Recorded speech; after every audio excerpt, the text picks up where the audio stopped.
Football. Actually, wait.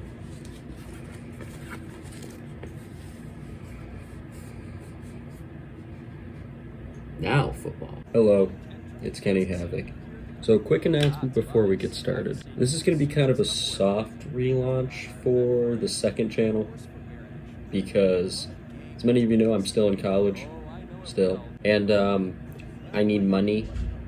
And as sad as this is to say, no one really wanted to watch the historically inaccurate retelling of how my fiance and I broke up through the means of me wearing a mask and calling myself the Corona Monster. For some reason, no one really wanted to watch that. You know what? Understandable.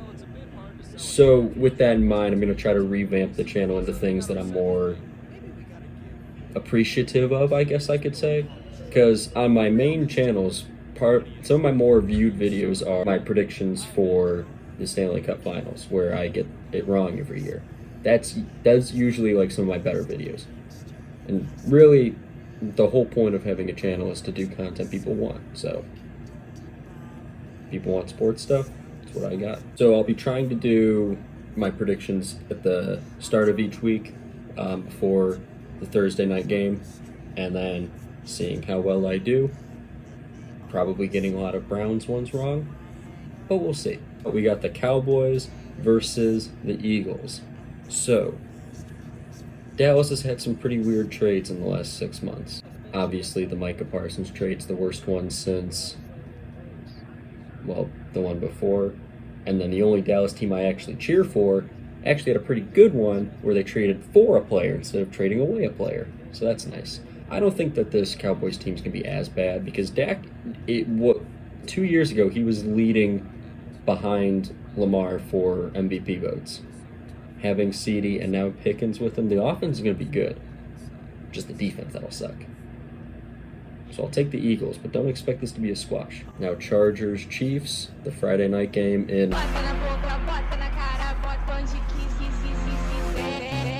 Pretty interesting how many people said that the Chiefs have regressed, considering the fact that they have made 3 straight Super Bowls and won 2 of them. But that just shows how high their bar is, and with that in mind, I'll take them again. Next up, we have the Buccaneers versus the Falcons. I have the Falcons in this one because the Falcons are a really weird team in the regular season. They generally start out really well and then kind of peter out by the end and then miss the playoffs. And I think something similar will happen this year, or they'll win the division and just lose early. They might get a wild card spot, but I think that it starts here where people go, oh, Falcons might actually be something. And then we're reminded again why they're not. The Dolphins and the Colts. I have the Dolphins until further notice because I believe the Colts are going to be tanking for Arch. Because the Colts have known to tank for quarterbacks before with Andrew Luck, and also they're kind of famous for having a different Manning on their team. And I think they're a bad enough roster as is. The fact that they chose Daniel Jones as their starter kind of entails to me they're giving up on this season and they're looking at the next year quarterback class. So pretty much every opponent the Colts have, I'm going to pick their opponent. Next up, you got the Browns and the Bengals. I have a bet that he's going to throw for over 390 yards, which is a lie. He's going to throw over 500. Bengals are a few things. They're like a reverse Falcons, where they start out really bad and people get scared, and then they do a lot better. It was a miracle that they got to keep Hendrickson, which I think is great for them. But generally, with teams like this, you have a window of when you can get back to a Super Bowl, and I think it's already passed. I think when you have a player as good as Burrow, you have until his contract is up, and then you have to pay him. Also, the Browns happen to just always have the Bengals number, especially Burrow. It's in Cleveland. Joe Flacco starting. I'm taking the Browns. The Raiders taking on the Patriots. I really like Will Campbell. I think he's very fun. He didn't know what trees were. And if he gives up a sack at any point this season, he has to work for Amazon. No one told him that. This Raiders team is a really sneaky good team that they've got. They got Gene T, who I really wanted the Browns to draft, but, you know, it's okay. I really like him. Bowers was quietly one of the best offensive rookies of the year last year. You've got a pretty decent wide receiver core as well. And then Geno is a pretty good stopgap quarterback for the time being. They're not going to be Super Bowl winners, but I don't think they're going to be horrific this year. Steelers, Jets. It's the Aaron Rodgers revenge game. I'm going to take the Steelers to win this one. I hope they lose. Because also, I just feel bad for Justin.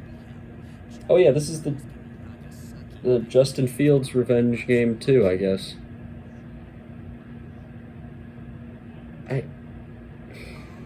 I'm taking the Steelers, but I mean, does anyone care about this game?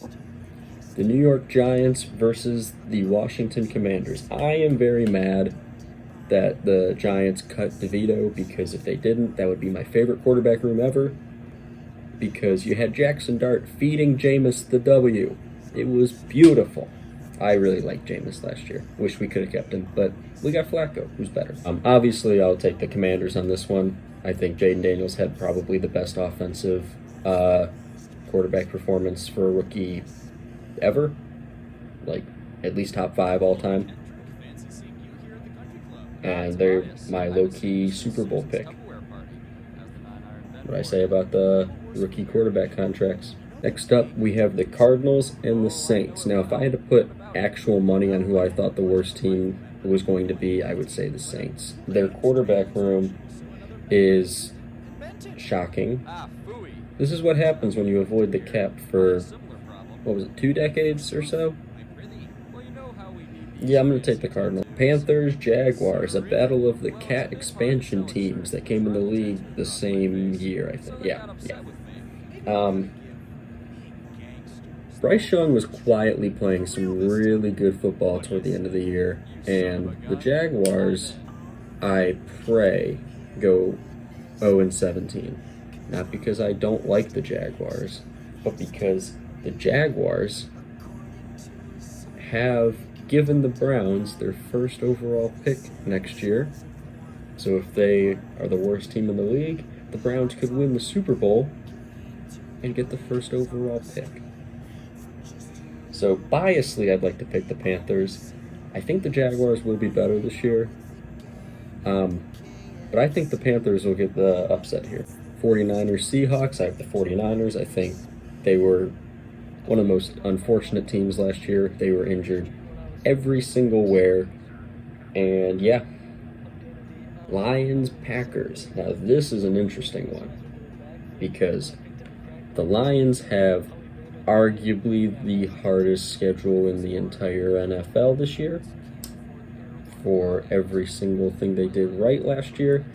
And for me, a team like them that goes through and has such a good season, and then for it to end the way it did, you don't come out of that better, generally.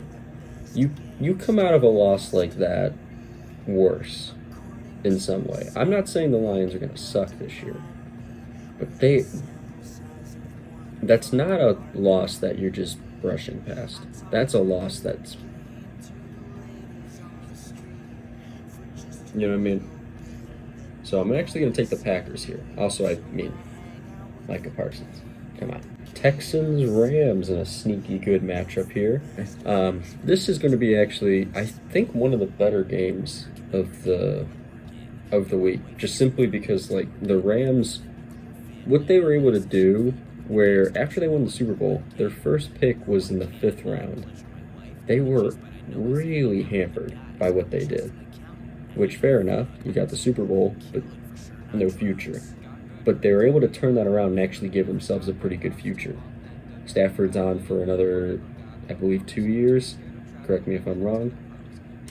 And with that in mind, I think they might actually not only win out the West, but might win out further into the NFC, potentially NFC Championship game.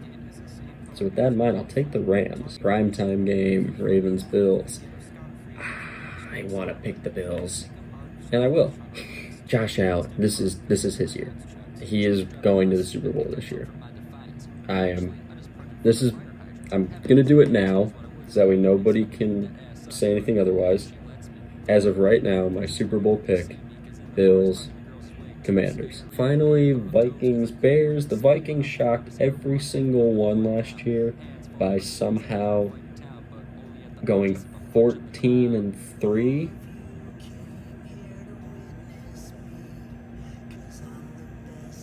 All right. Bears once again won the offseason, as everyone knows. Caleb Williams, I think, will have a better year this year. He was really overshadowed by how good Jaden Daniels was. And he wasn't even bad, per se. He just wasn't all that, you know. He was all right.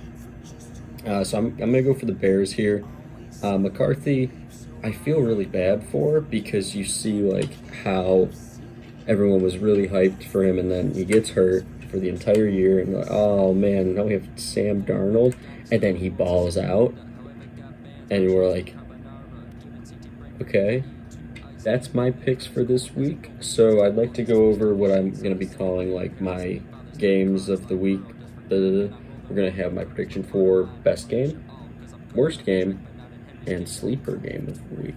My pick for best game is going to be the rematch from the AFC Divisional last year of Bills-Ravens. I think that will be the best game of the week. Worst game of the week prediction, that's going to go for Steelers-Jets because Steelers are kind of notoriously not the most entertaining of teams to watch if you're an objective viewer, and the Jets aren't a good team ever. And then my sleeper game of the week will be Rams-Texans. All of that is my choices of what I think. We will see how right and wrong I am next time. I will see you all next week, and let's go Browns.